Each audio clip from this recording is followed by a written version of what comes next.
Good evening, friends. My name is Charlotte Clymer. My pronouns are she, her, hers, and I am so honored to welcome you tonight to a wonderful discussion on the end of Trump's heinous military trans ban. It is my great honor to have with us tonight so many wonderful people, but I'm going to first introduce one of my favorite people, my former boss, the president of the Human Rights Campaign, Alfonso David. He has been a wonderful champion in the LGBTQ rights movement, and I can tell you firsthand that he has been in our corner for so long, fighting on these issues, and it's wonderful to introduce him to kick us off. Thank you. Thank you so much, Charlotte. Hello, everyone. Yesterday was an important day. It was an important day for equality, and it was an important day for our democracy. Over the past several years, Donald Trump failed to lead. Instead, he divided this nation in many ways while compromising our military readiness. More than 15,000 people were affected by his ban. And now that ban ends. President Joe Biden understands that we are stronger when we focus on skills and qualifications rather than identity. With President Biden's executive order reversing the ban on transgender military service, transgender patriots will not be forced to continue to hide who they are while serving in the military. And this is not about ideology. This is about facts. We've known these facts for a long time. In 2016, the chiefs of staff to each military branch testified that there had been no negative impact on policy or military readiness by allowing transgender people to serve. When transgender people were initially allowed to serve, the Pentagon, in fact, acknowledged that it is in the military's best interest to recruit and retain the best troops, regardless of their gender identity. Further, transgender service has had no significant impact on operational effectiveness or unit cohesion in foreign militaries. I'm talking about the United Kingdom, Canada, and Israel as examples. Because of the executive order that was signed, we have an opportunity now for anyone, regardless of gender identity, to serve their country, because we fought for a candidate who values equality. Elections matter.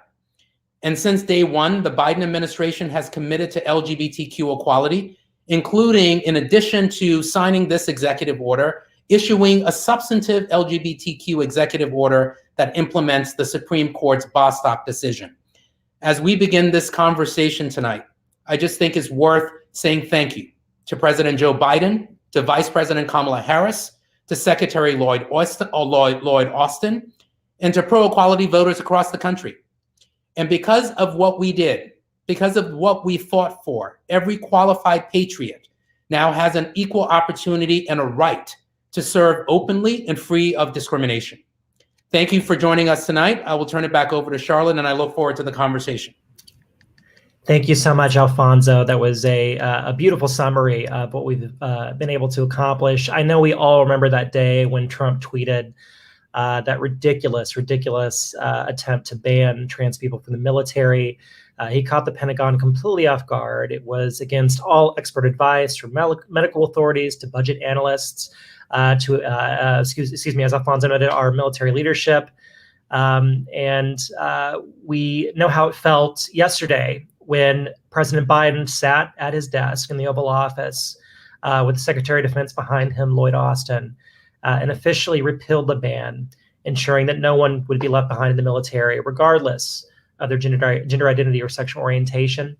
We are joined tonight by two amazing women who I deeply admire.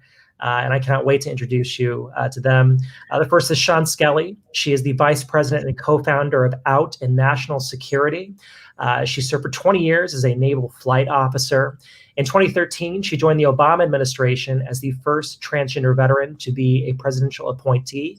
She first served as special assistant to the Undersecretary of Defense for Acquisition, Technology, and Logistics at the DoD, and then as director of the Office of the Executive Secretariat at the U.S. Department of Transportation. In 2017, she was appointed as a commissioner on the newly established National Commission on the Military by President Obama. And of course, although tonight she is a private citizen, she has been invaluable to the Biden administration during their transition period and working to move into an America that serves all people, regardless of who they are and who they love. We are also joined tonight by Tanya Espana Johnson Walker, who is a combat engineer Army veteran, who is far more smarter than me. That's for damn sure. I'm only infantry. She's an engineer. She has just had such an extraordinary life. But among other things, she has been an incredible facilitator for the trans women group for SAGE Midtown. She has fought at the College of Staten Island for gay rights in the 90s. She's been a longtime advocate on so many different issues. She received the Marsha P. Johnson Award, the iconic award named for Marsha P. Johnson, who was an incredible transgender advocate and really helped launch the modern gay rights movement. I could go on and on about this woman, but I am so honored to have her here with us tonight. We are all veterans. We are all trans folks, and we are all celebrating the end of a heinous ban that sought to diminish the accomplishments of more than 15,000 trans people who served in uniform in the military. The U.S. military is the largest employer of trans people in the world. And so it's all too appropriate that we join here to celebrate the end of this ban. I'm going to start with you, Tanya. According to the Wings Institute, as I said, there are more than 15,000 trans members in the U.S. military. That's uniformed trans people alone. What does the repeal of this ban mean for trans people who are currently serving or who are interested in enlisting to serve our nation? Oh, looks like you're on mute, Tanya. It means they'll be able to serve openly and out and live their authentic truth and keep everyone in the world free.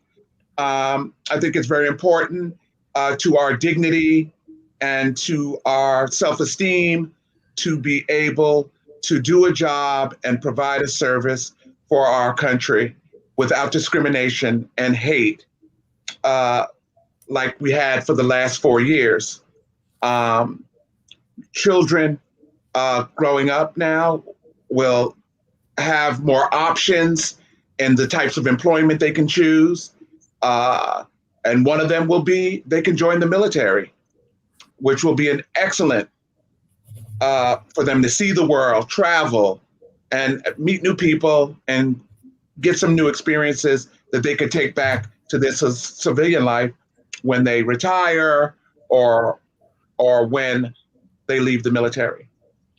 That's so well said. Sean, what would you say to that question for trans people who are currently serving or who are interested in enlisting to serve our nation?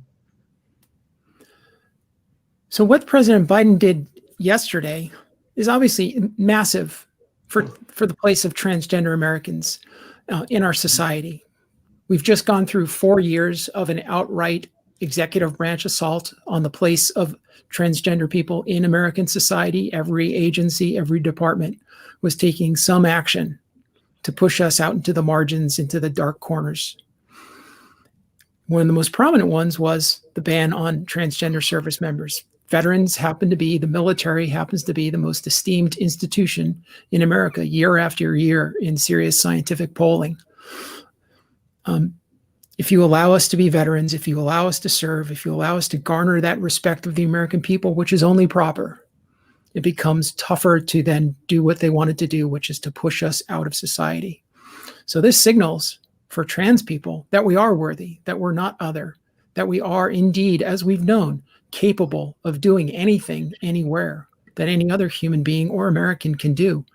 I think also it's not just a great step forward for the place of trans Americans, but it's about everybody, because what President Biden has done in his statements, as well as Secretary Austin's statements, has talked about it's more than just trans people. And they've shown that with, as Alfonso mentioned, the other executive orders that have been signed with regard to upholding Bostock.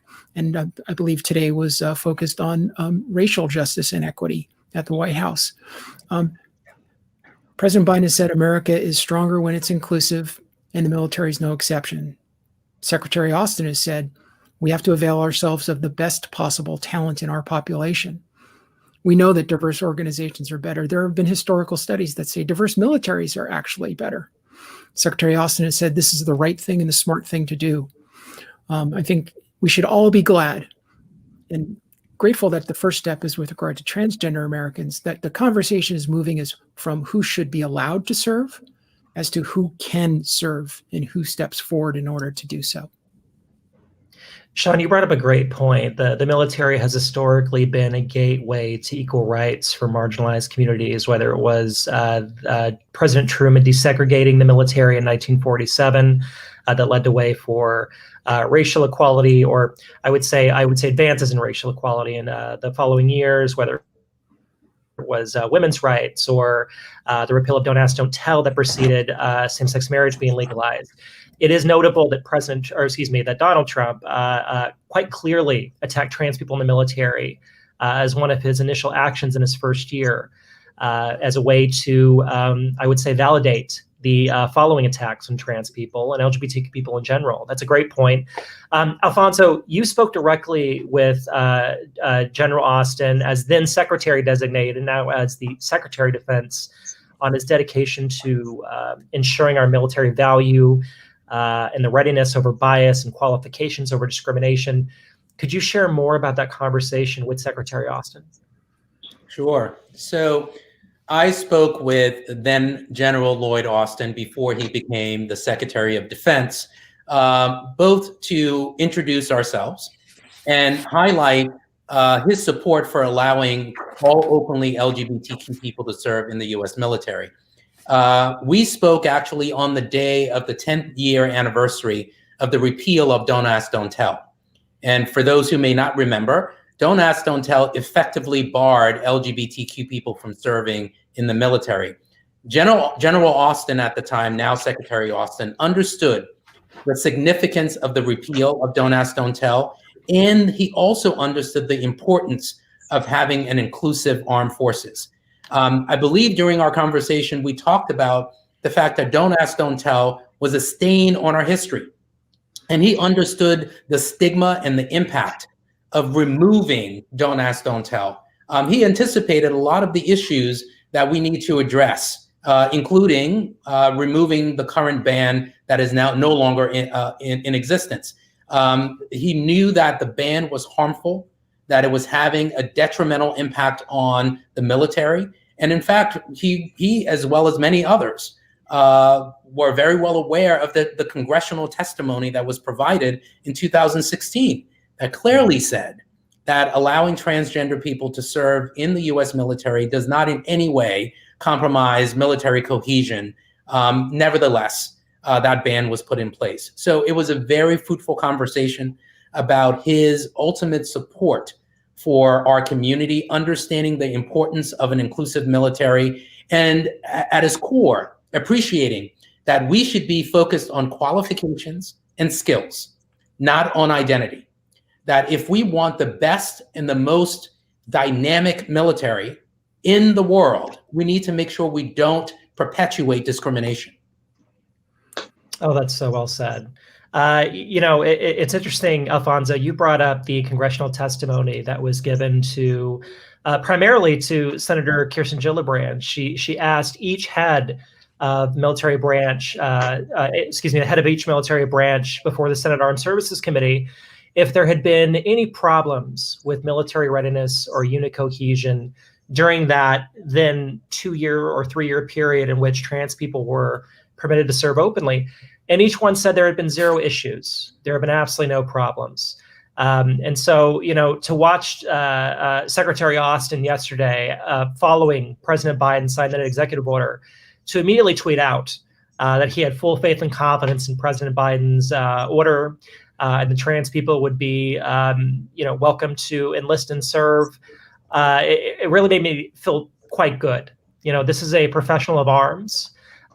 He clearly cares about all service members and is going to ensure no one gets left behind. So I think President Biden has made a remarkable choice for Secretary of Defense, and that was on full display yesterday.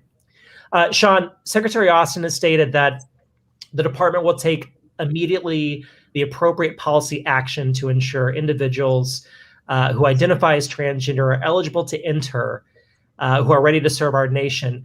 Do we know if they can immediately begin enlistment? What will be the timeline for these changes? Well, I think we have to recognize that there are at least 3 different statements out on the record now from the White House and the Department of Defense, the White House fact sheet, the executive order itself, and the Department of Defense's statement yesterday. And it's clear in there that the direction the president gave to both the Secretary of Defense, and we can't forget our Coast Guard brothers and sisters. They work for the Department of Homeland Security. So both those secretaries were given instructions in the executive order to come back to the White House in 60 days and explain how they're going to put these policies in place. We need to be mindful that the military was able to move out from the 2016 policy implementation to allow serving service members to transition to their identified gender while on active duty. The piece of the policy that did not get fully implemented yet, which was sort of the tail end of the whole process, was the enlistment, or as the military says, accession of new people into the military, whether they be enlisted or officers, whether they're going to recruit training or officer candidate school, or even something like the military academies. So they did not get into the regular execution of that process. But meanwhile, over the past 4 years, service members have continued to transition while in uniform because they were able to get in under what ultimately became the grandfather date, allowing folks who had a proper medical diagnosis and a plan to even still transition while under the previous administration. So I think that's one thing that should be ready to go relatively soon, respective to anything else. Well but said. enlistment is probably going to take time because it hasn't been implemented before, and it's actually a nationwide system of recruiting stations and military entrancing and processing statements that do medical evaluations, everything. I think the one thing that folks, this is where my military genes start to come out.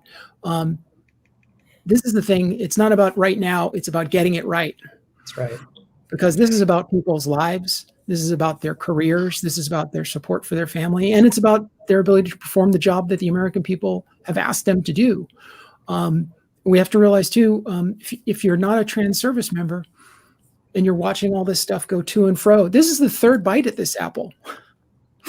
It was implemented, it was yanked back. The president of the United States put a big red flashing, "You are other, less than, and not capable" label on these people and anyone like them, a true slur upon them.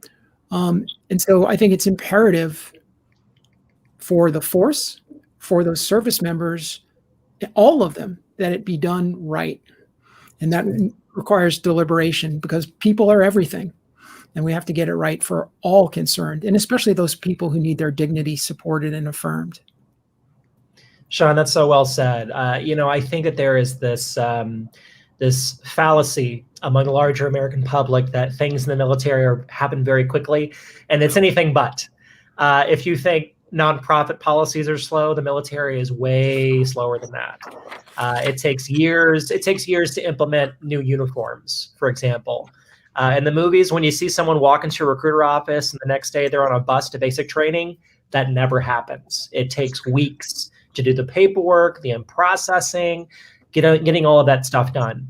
And so Sean brings up a really good point. Our military leadership wants to do this right.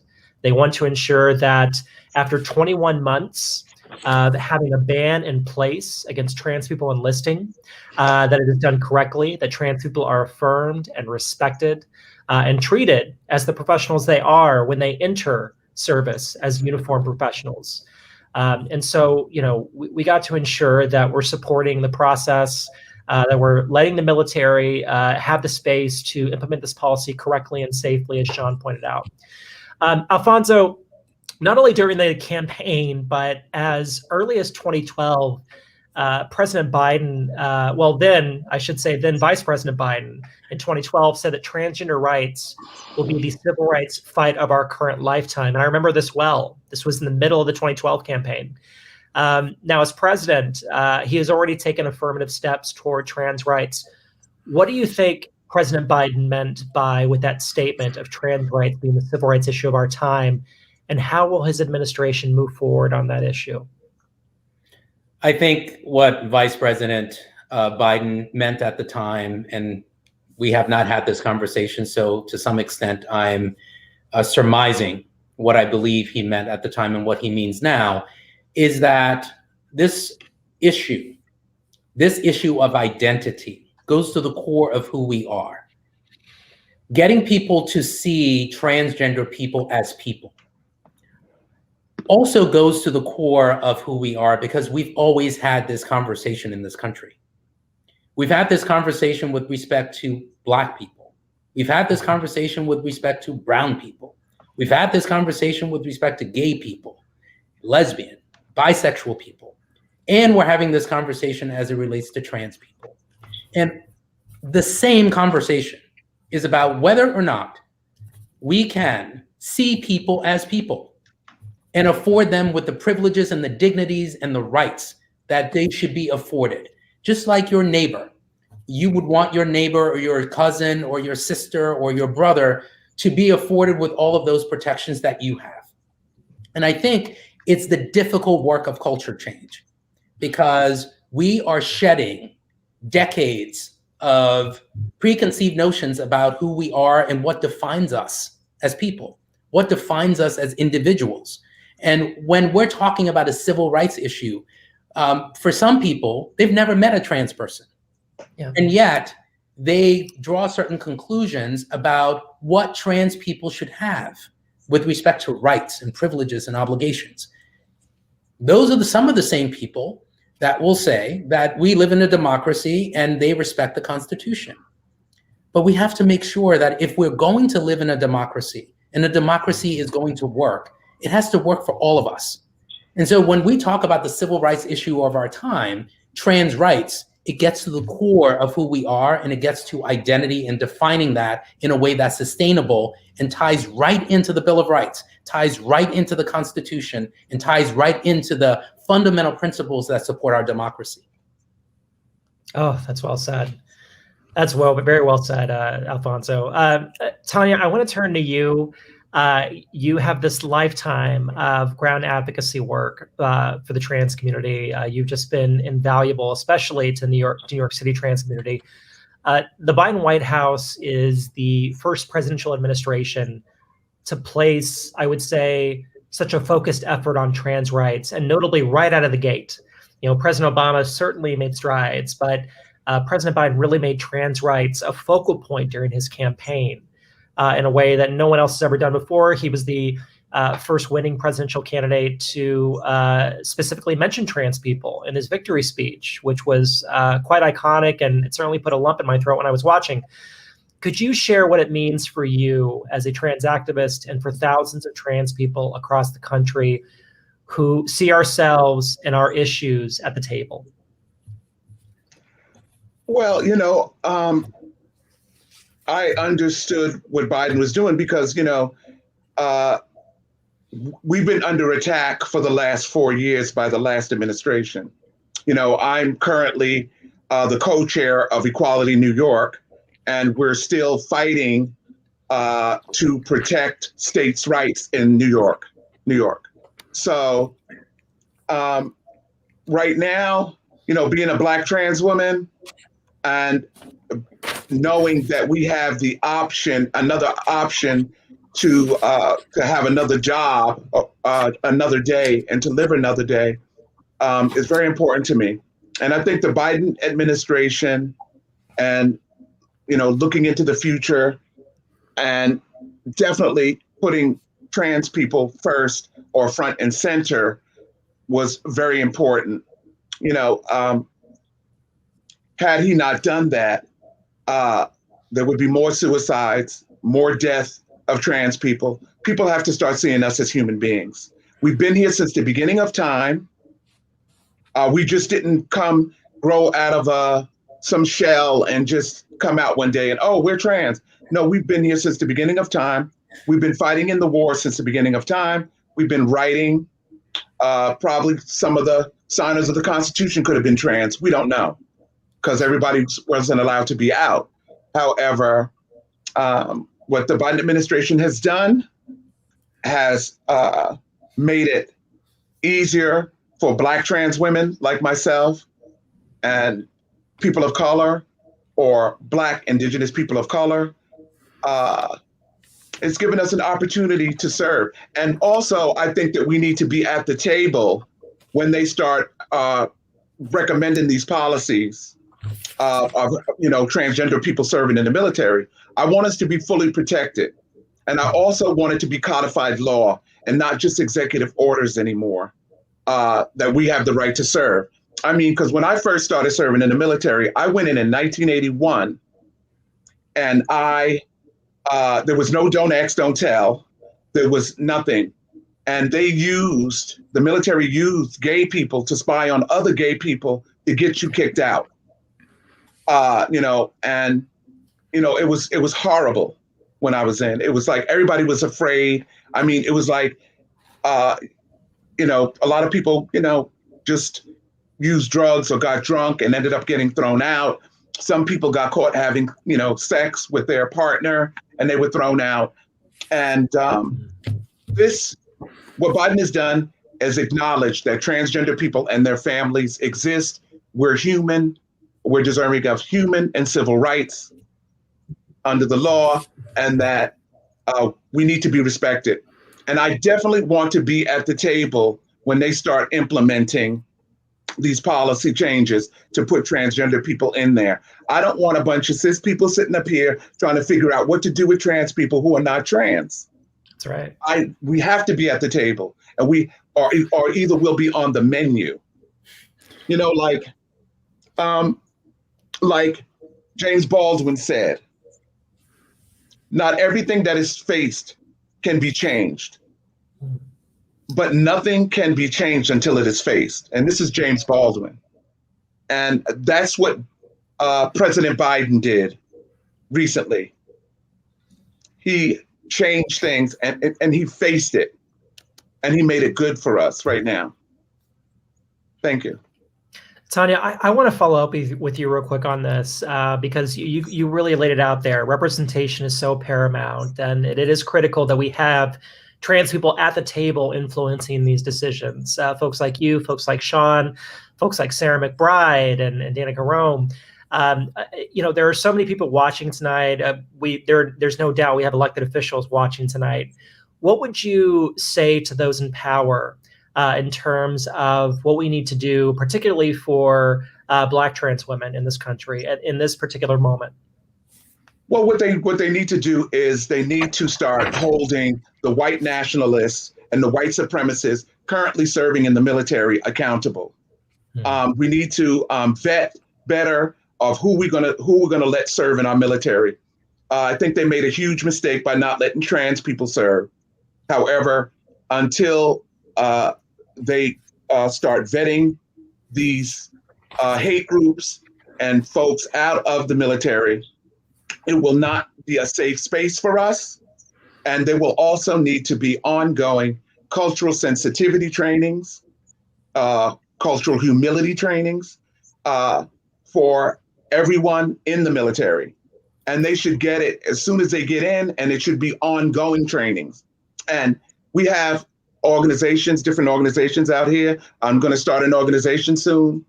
I'm going to start a consulting agency, and I will train them how to treat transgender people. I will teach them how to be an ally. I've been doing this work for many, many years. Now it's time for me to do it on my own.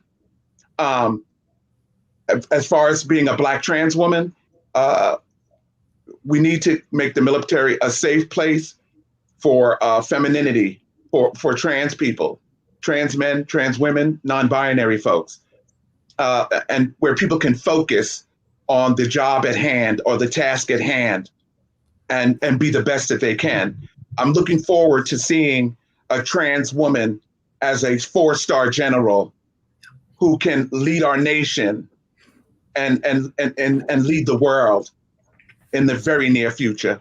Thank you.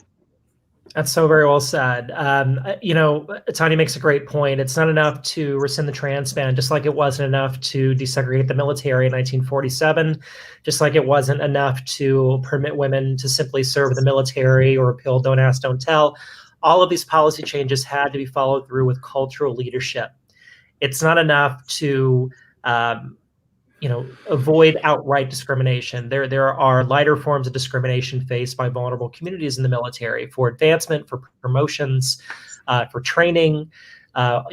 it has to be a fully encompassing culture that ensures that professionals in arms are nurtured as professionals and receive the kind of support that would be given to anyone, regardless of their gender identity or sexual orientation. I'm so glad you said that, Tanya.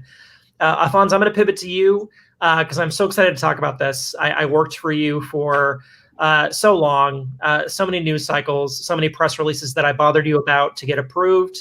And now we're here. We have the Senate, we have the House, we have the White House. We have people in place who support LGBT equality. HRC recently published its blueprint for positive change and includes over 85 policy recommendations to advance LGBTQ equality, and has been provided to the Biden administration. I know at the top of that list has to be the Equality Act. I think I've probably said those two words every single day of my life for years now. Could you share some of the top recommendations from the blueprint that HRC will be pushing for in the administration? Sure. So I'll talk about this work in two categories. One is legislation and one is administrative policy change. The Equality Act is our #1 legislative priority. For those who may not be aware, the Equality Act would provide comprehensive legal non-discrimination protections for LGBTQ people in a variety of sectors, from employment to housing to public accommodation to credit to education. We will have protections enshrined in statute, which we currently don't have. Some would say, well, don't you have the Supreme Court decision that effectively says you can't discriminate on the basis of sexual orientation and gender identity? Well, yes, that is true. Where federal law exists and where federal law expressly says you can't discriminate on the basis of sex. There are some instances where we have no federal law. Transportation hubs is an example. So if I were to travel from one location to the next and get into a car, say a transportation hub, an Uber or a Lyft, and I face discrimination as a gay man, there is no federal protections for me unless I live in a state that has express state law protecting me. So that's why we need the Equality Act. The same for retail stores.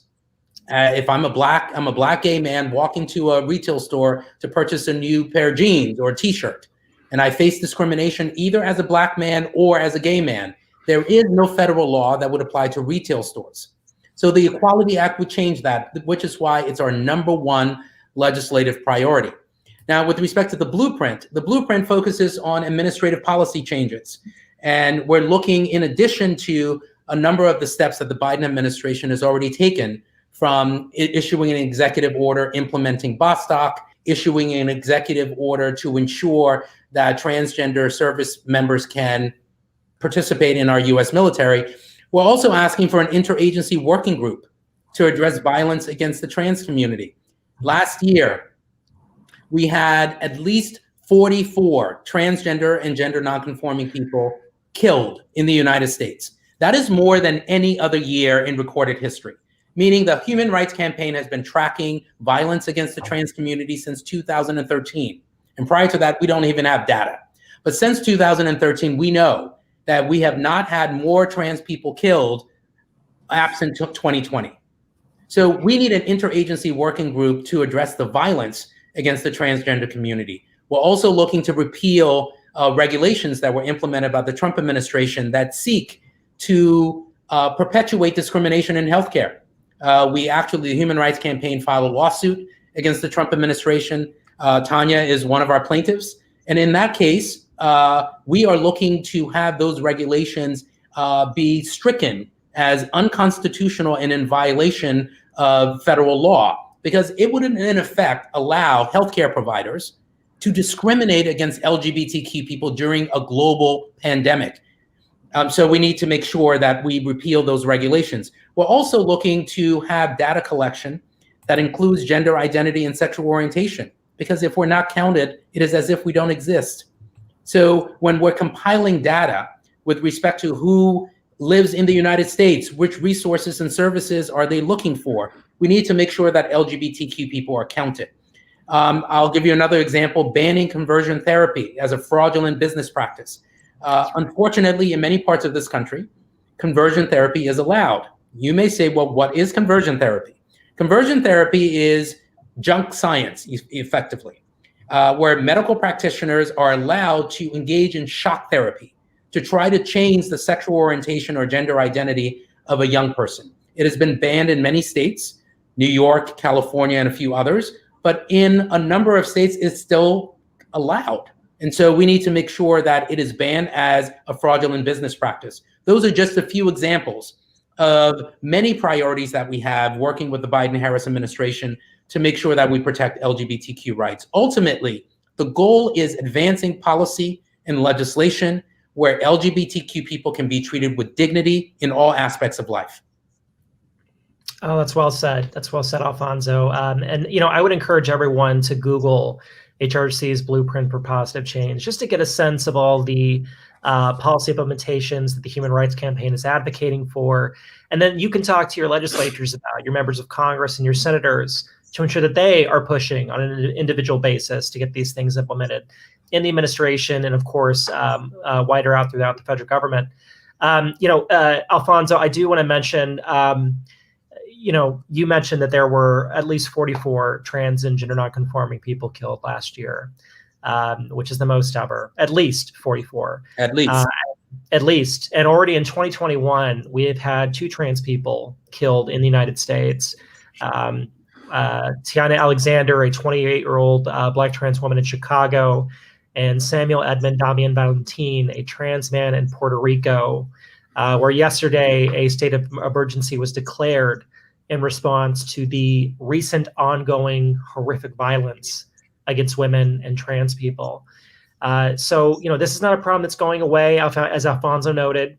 And just because we are passing and getting certain things done with the administration, we still have this wider cultural problem of trans people, and particularly trans women of color, and particularly Black trans women being attacked and viciously murdered in our streets in this country. And until that's addressed, we're not home yet. We really have to focus on that. Sean, I want to pivot to you real quick. Since taking office, President Biden and his administration have already made historic progress. And certainly, this week has been full of substantive actions to advance LGBTQ equality. What do you hope to see with the administration moving forward on equality?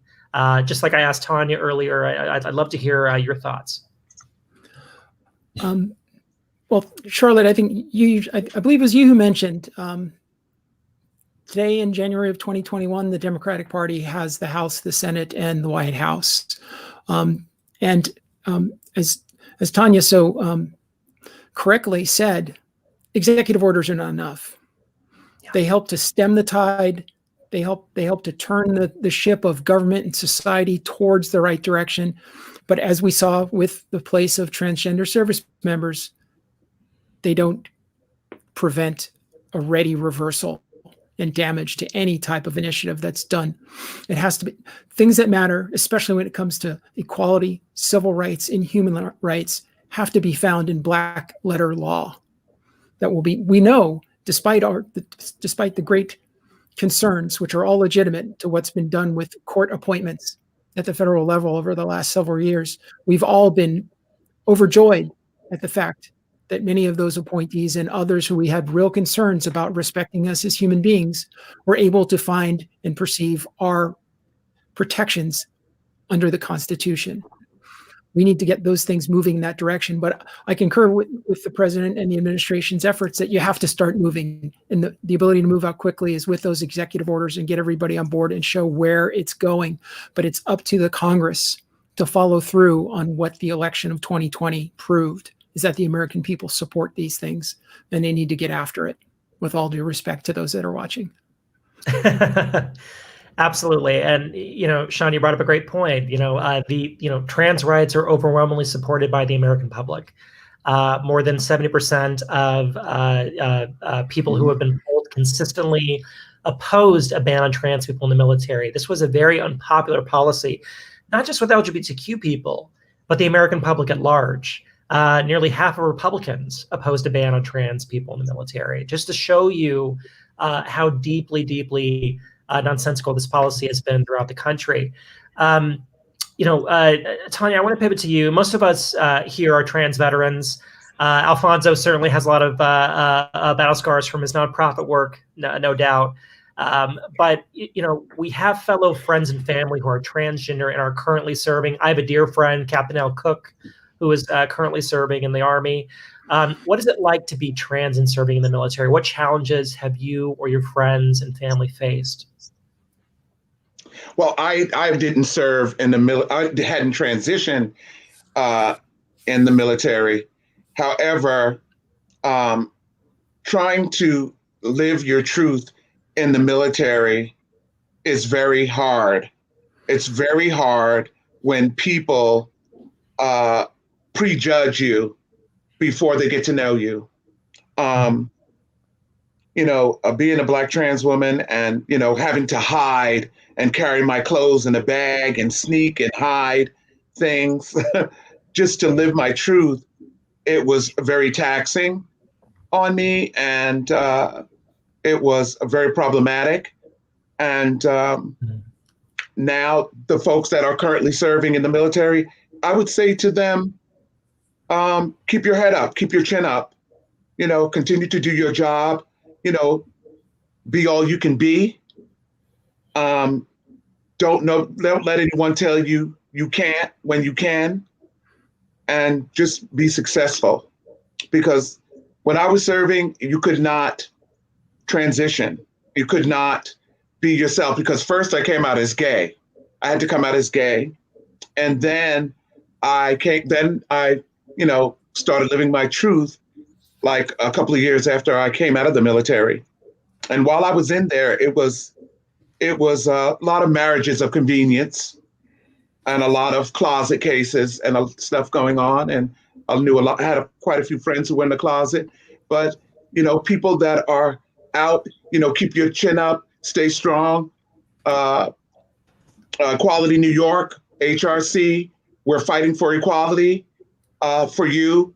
And hopefully in the near future, we can make it codified law that trans people can serve openly in the military. And it'll be law, just like it is for lesbians and gays to serve. And it's you have to be very, very strong. And I want to be at the table to help them figure out how to let these people serve around other people who are cis, non-trans, and teach folks how to be an ally to us as human beings. I just didn't wake up one day and say, I'm trans. I knew I was trans when I was a child. However, I got different, from my family, I got, different signals that, oh, you're a boy, you're this. Everything was gendered. That's why, I kind of believe that people shouldn't choose a child. They should let the child choose their own gender, as in with intersex children as well. I mean, gender is in your mind. It's not in your genitals. And people need to understand that. And we're here. We belong here. We were made to be here for a reason. And our lives are meaningful and very important to the world. Our families are very important. Some of us have families that support us, and we want to live a good life. We want to have everything that you take for granted and just live our lives. And hopefully I can help with some policies in the military that will help people currently serving feel safe and ready and able to do their job and serve this great nation of ours, the United States of America. Thank you, Tanya. Thank you, ma'am. That is so well said. That is extremely well said. Sean, I want to ask you real quick, you are a remarkable policy bridge between the military and civilian world. And what would you say to the service members who are allies in active duty military, especially senior officers who are watching this right now and trying to wonder how they can help fully implement the repeal of the ban and ensure that trans service members feel like part of the team, so to speak? Great question, Charlotte. I think you made reference to at some point earlier in our conversation about the importance of leadership. This is about leadership. Even the policy change doesn't guarantee anything. It's not about the paper. It's not about the directive that comes out. It's about the leaders who implement it and ensure that it's implemented correctly. From my conversations with folks who are now friends, who I admire greatly, who are serving, who transitioned, just because they were able to transition before the wall came down and the grandfather period was established, and that doesn't mean it was great for them, because they were stigmatized by the imposition of the ban and all the statements that went around it, many of which were ill-founded misrepresentations of medical fact to try and support working backwards a narrative that came out of nowhere from the White House in the first year of the first term. And they were stigmatized, and in their dealings with their chains of command, whether it be operational or administrative, they were often looked at as problems because they were there and just trying to serve. And those who had successfully transitioned were trying to help those who are still yet in the process, approved to be.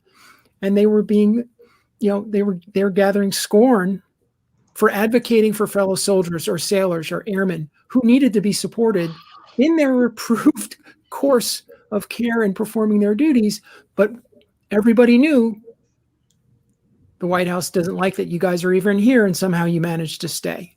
And some people would take advantage of that. It's always about leadership to make sure that you have unit cohesion and effectiveness and the like. And they have to step forward like they do, like good leaders should do in any situation, and say, listen, we are all here for a job, right? I know in my own experience, I was a flight instructor when the first women came in to fly combat aircraft, and watched how that cultural change took years. We talked about cultural change. Yeah. That it was always centered on, in my world, whether it was a cis white male or a woman who was new to have women on board our ship and in our squadrons and in our cockpits, right? But at the end of the day, it's always, we may not like the same music, we may not go to the same things, we may not hang out off duty, but you know what it is? At the end of the day, the American people are paying us and expecting us to be able to fly that jet and to be able to fight that jet when the time comes. And if you can do that, then everything else is easy. And we have to keep that focus on there, that we all volunteered, that we all went through everything that it takes to qualify in whatever specialty we were in, and that you're performing, and that you're supporting the person to the left, to the right of you, and the like. That's what matters. We have the privilege of seeing the comments that have been going on during this thing, and have seen the words in there that we're talking that this is some kind of experiment. No, it's proven fact. As Tanya said, there have always been what we now know as LGBTQ people serving in the military. Just read the classic Greek texts, right? Always been. The American Revolution had what probably would be called today trans or gender nonconforming people in the ranks. In the Civil War, we have their letters. We have their stories. We know we've always been here. We're going to be here. See how many people stayed after what was put on them in the last administration. No, with no disservice to anyone who found that they had to leave or they couldn't enlist, which is the problem. That we're driving away people unnecessarily, because as General Austin said, it's about the talent. You can either hack it or you can't. That's the standard. Period. Dot. That's it. You get the height, weight standards, you get the right test score, and then you can do the job that's asked of you. That's all that matters. That's what the American people deserve at the end of the day. And that will make our society better, ultimately, if we can see us all as having value, no matter where it might be. You said something there that was so potent about either you can meet the standard or you can't. And one of our sisters in uniform testified before Congress. I think it was about a year and a half ago. And she said something to the effect of, if a trans person is not meeting the standard, I'll be the first to say that the military is not the place for them. And I think we can all agree in this group, and certainly every trans veteran, that there is a standard and that you have to meet it. Because if you're not meeting it, you're letting your other service members down.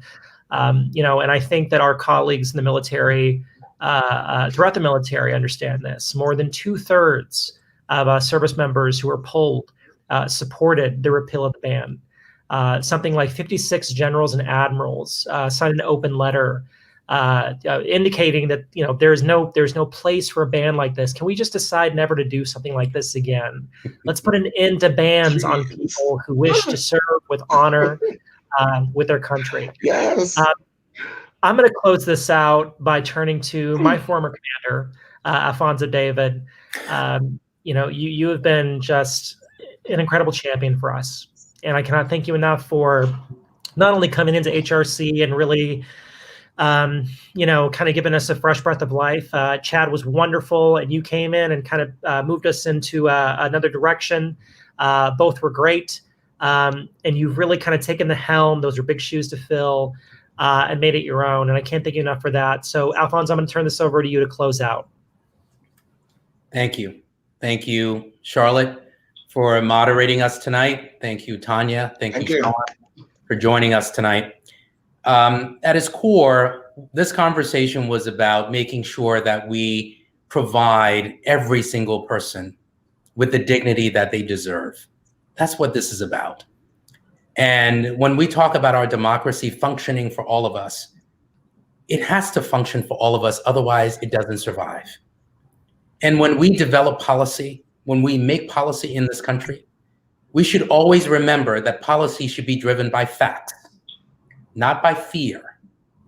And for the past 4 years, we've had policy driven by fear and bias. If you want to know what the facts are, they're on our website.